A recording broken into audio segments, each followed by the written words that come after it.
and today we'll be talking about flexibility. Now, flexibility training is a kind of training that has to do with mobility. All right. In order for you to carry out your activity of daily living and using your body at the full range of motion at which you are able to do is as a result of flexibility. Now, flexibility is different in different individuals, and it is also influenced by genetics. Naturally, there are some persons that as a result of their genetics, it can be very flexible. All right, and there are some persons that are not that flexible. But then there is an actual range of motion that your body is meant to carry out during movements that is enhanced by flexibility. So flexibility training has been a type of training that has been ignored over the years. A whole lot of people hit the gym, they do the HIIT, they do the strength training, but then they ignore the flexibility. And this is an important part of your workout. Flexibility training can come in at the beginning of your workout, it can come in between your workout, and it can come in also at the end of your exercise. But it is very key to know that you need to impute flexibility training as part of a proper program design. So what I'm going to do today is I'm going to tell you the do's and don'ts of flexibility training, what you should do and what you shouldn't do. Are we good? Yeah. So to ride on, we need to understand that when we are talking about flexibility, we are looking at the range of motion that our body is going to go, our joint is going to go, and there are different joints that come in play during flexibility.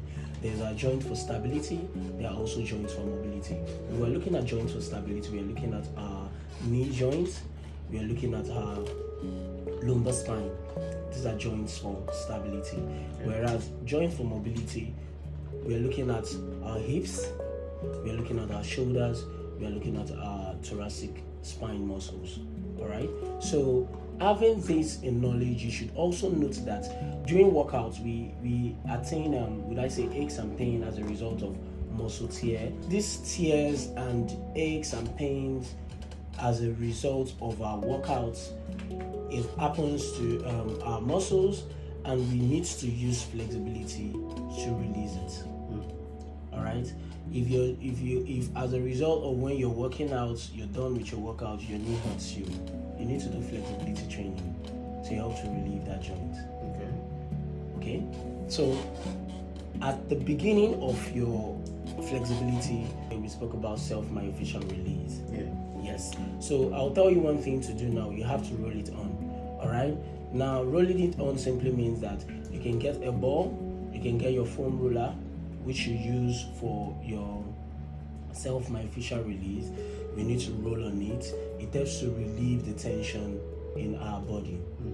All right. Okay, that's how we see those big balls in the gym. No, those big balls are different from foam rollers. All right. The big balls can be used for different things. It can be used for abdominal exercises. You could also use it to stretch, which is a part of flexibility. But now I'm referring to self-myofascial release to be particular. Now this is aided with a tool called your foam roller.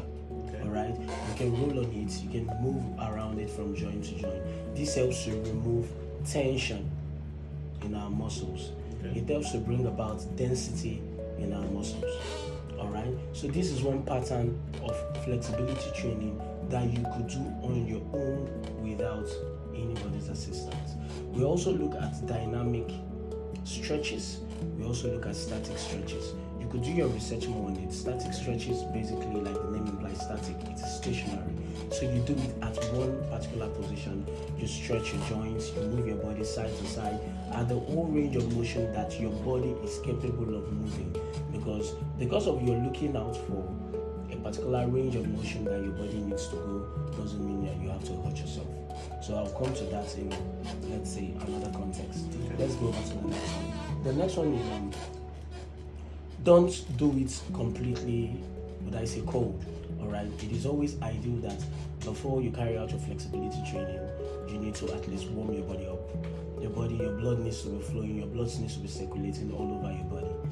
Yes. So it is advisable that before you carry out your flexibility training, at least your body is warm. All right. Yes. When it is warm, everywhere is greased at your joints, and then you carry out your flexibility training to enhance your flexibility. Another one we would look at is you have to go mobile. All right, go mobile. Okay. Now I spoke about the joint that is in charge of stability and joints that are in charge of mobility. All right, the joints that are in charge of your stability basically is your lumbar spine. These joints are in charge of stability. Very good. Now joints are in charge of mobility. We're looking like your knees, your shoulders, your thoracic spine. Now you have to ensure that you are going mobile at every angle that your body can be able to go. All right, so you don't do it for just one particular side. Break it down. Go mobile. So what I mean, go mobile. Let's say you're stretching your knees or you're stretching your hamstrings. Now most person will want to just stretch your hamstrings. You have to go mobile. You have a whole lot of other body parts that you have to stretch.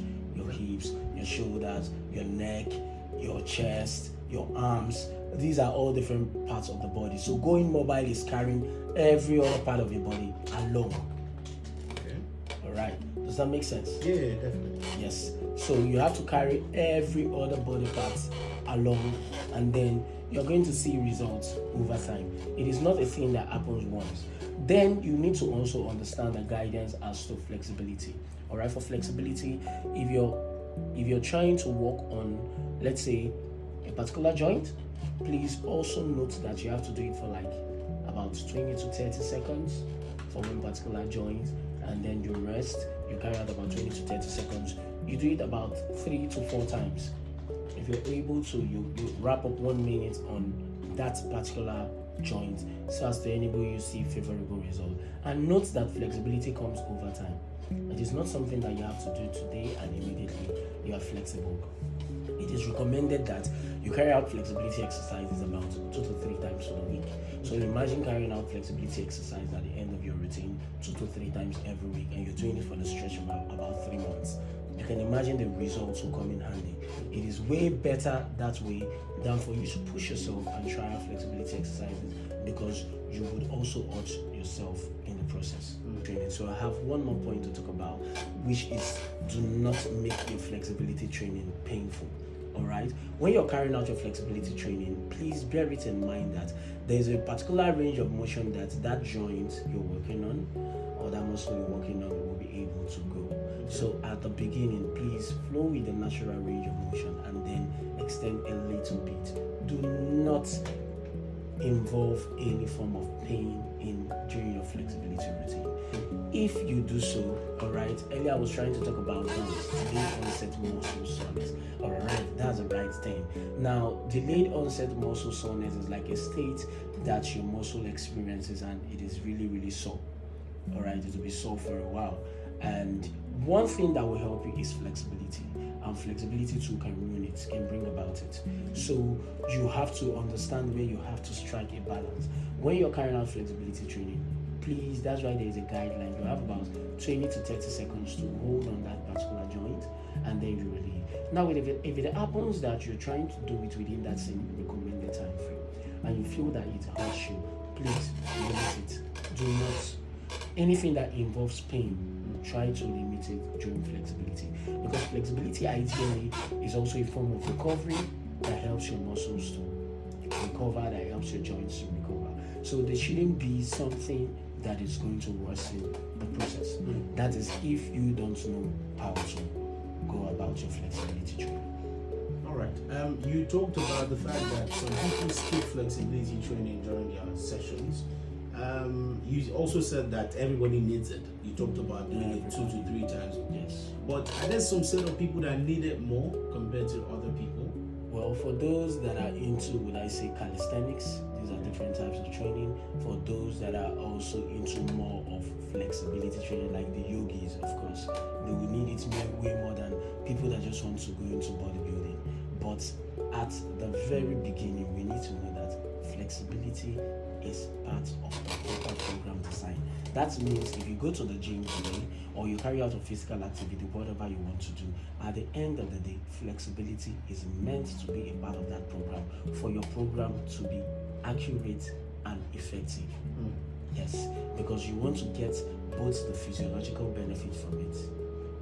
You want to get the physiological benefit from it, you want to also be part of your routine. Okay. Now you also talked about flexibility. You said it should definitely come after you work out. Well, it can come both at the beginning, it can come in between, depending on how your program has been designed by your trainer. Okay, but is it advisable at the end, or it depends, like you said? Yeah, it's advisable. You can do it at the end, you can do it in between, you can do it at the beginning. So you said in situations where you're feeling pains after your workout, you can do flexibility training to reduce it. Of course. Now, there's a question here. It says, should I stretch an injured muscle? Okay. Now, there's a limit at which you can stretch an injured muscle. That is like the delayed onset muscle soreness. All right. That should be the right word to use, not like injured, so it doesn't really get scary. Like, what have you injured in your muscle? All right. So your muscle gets sore as a result of the resistance you use as a result of your workout. Basically, when you apply resistance to your muscle at a certain intensity, it will get torn. Now, when your muscles get torn and then you undergo recovery, that is when you begin to see results. So if you're working on your flexibility, you can just do probably static stretches for flexibility, simply because you're already informed that your muscle is very sore. You just do a little bit of static stretches. So it even take you about 5 to 10 minutes and you're fine for the day.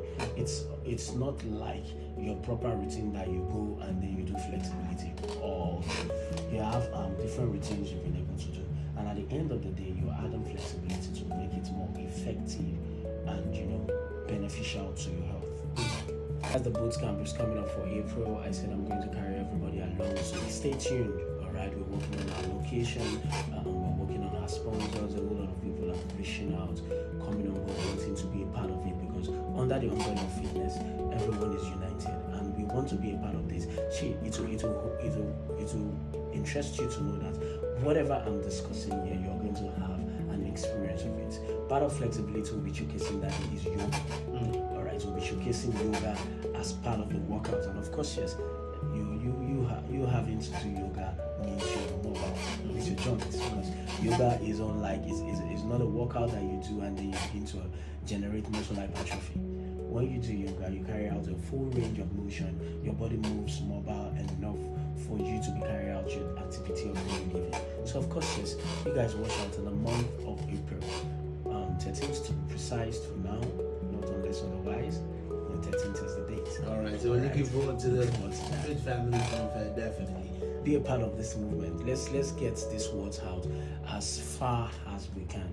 Let's touch lives as much as we can. All right. A whole lot of people today die as a result of lifestyle disease. We don't want that to happen to us. That is why I am taking it upon myself to, inform people, provide people this knowledge at the easiest way that they can understand, and then let's onboard them. Everybody needs to get an idea of the best of yourself. You can't live the whole of your life and then you don't have an idea of the best of yourself. You need to get to meet the best of yourself.